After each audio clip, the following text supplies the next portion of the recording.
Tourism Kelowna is a destination marketing organization for Kelowna, so we market Kelowna as a destination to our visitors in our geographic markets. We have the amenities of a city that would be actually much larger than Kelowna actually is. For example, theater events. There's a symphony orchestra. There's a cultural district with a number of different galleries and venues that are offering different cultural experiences. We really work to support those groups as far as marketing them and getting the word out to our external audiences about what they do and celebrating the talent that they're celebrating. I would say what we do really well is food culture, wine culture, artisan, a lot of boutique or smaller niche products that are really cool and other places wouldn't have them.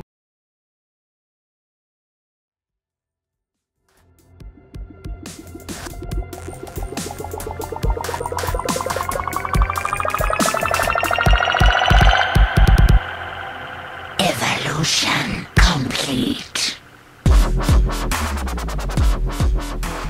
Well, if it's a huge scene, I don't think it is unnoticed. I think what you're saying is it is noticed, but maybe it's the marketing of that other things are being highlighted as opposed to that. I'm not really familiar too much with that scene, so you'll have to probably rely on some of your other interviewees to talk about the electronic music scene. I'm Quinn McGraw. I'm a producer, DJ, and yeah, besides producing music, I like to write lots, draw, pretty much anything creative. Kelowna's got a pretty sick electronic music scene. We house like three of the world's biggest dubstep producers, Excision, Datsik, and Downlink. And first time I heard Datsik, that got me into the scene, and I just seen it grow like lots over the last 2 years. There's so many people getting into it, so many more DJs now.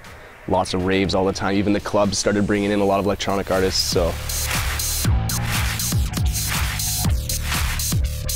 I'm Alex Duquette. I'm known as Xander as my DJ alias.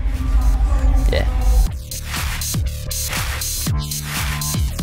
One of the scenes like on the verge of not even being underground anymore. Like it's already at the two biggest clubs. This town is awesome. Like it's just lets dubstep go. I like it.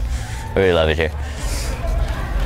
Dubstep is basically the form of breakbeat, but with more bass.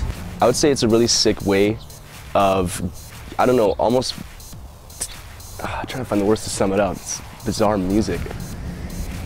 It's kind of like an industrial music, which goes in keeping with its electronic nature.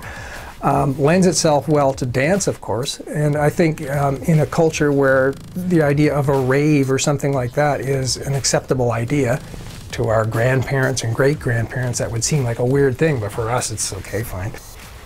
Just really creating frequencies that really kind of move you in a way. Like for me, going from metal into dubstep was just like, it has this like whole, just gets your whole body riled up. It's like just, someone's like, hey, let's have some music with bass in it. And it was like, no, wait, let's throw more bass in it. And then another guy came in and was like, well, wait, more bass. And then that's how it basically, I think dubstep started. It's a heavy music and the bass wobbles, to put it plainly, yeah.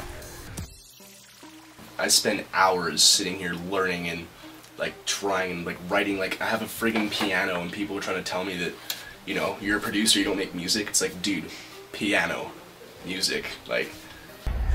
I can see how people think that, like, you're like, oh, you play dubstep to someone who has never even heard it, and they're like, whoa, what is this? This is noise. This sounds like my computer breaking.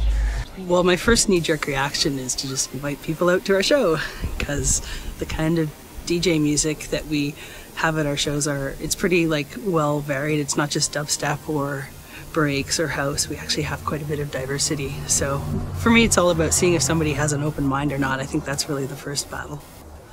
Some of my buddies who have, you know, been given electronic music and dubstep, typically dubstep, the cold shoulder. I've even seen more of my friends now getting into it. They're starting to realize that it's like, whoa, like it's actually kind of sweet. The local people are the people who are the foundation of any city, of any music and art scene. They're the ones who are going out there and taking new risks, trying new things, pushing boundaries, and I think it's really important to have locals features. An environment, a cultural environment in which people can feel free to experiment and feel supported in doing that by making art, by doing dance, by creating films, by making music at home is important. I don't know, people in Western Canada just love dubstep, and they're just really into the heaviness and the bass music and the like free-spirited, like blah. And yeah, that's I think what attracts me to it the most.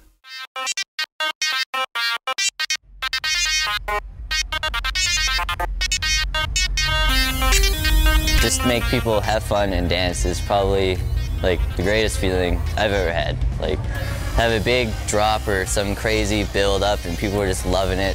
People dancing and enjoying themselves. That's right there is what it's all about. Just the people and just dancing.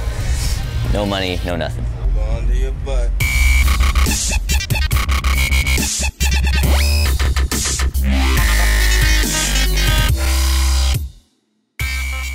The fact that Skrillex is like the first dubstep producer to be nominated for a Grammy. It's like, that's huge. That's pretty groundbreaking. I remember my buddy told me, he's like, dude, Skrillex is nominated for like 5 Grammys.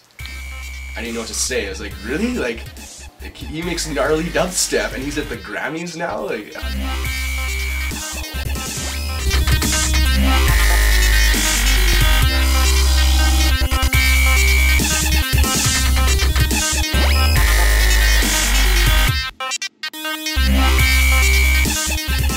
I think if this city kind of knew what it was doing, and it already knows it has a problem kind of retaining and attracting younger people, it should consider putting some support into a place where that kind of stuff can happen on a regular basis. Why don't we actually have a kind of a policy that makes us known for a particular kind of music that competes well with music produced by major centers elsewhere? Why not?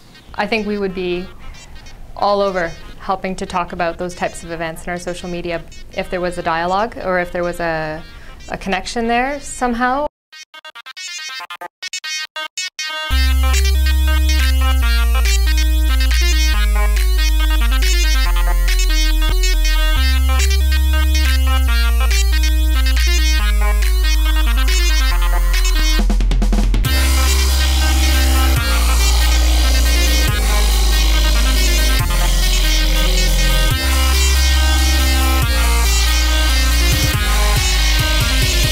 Hold on to your butt.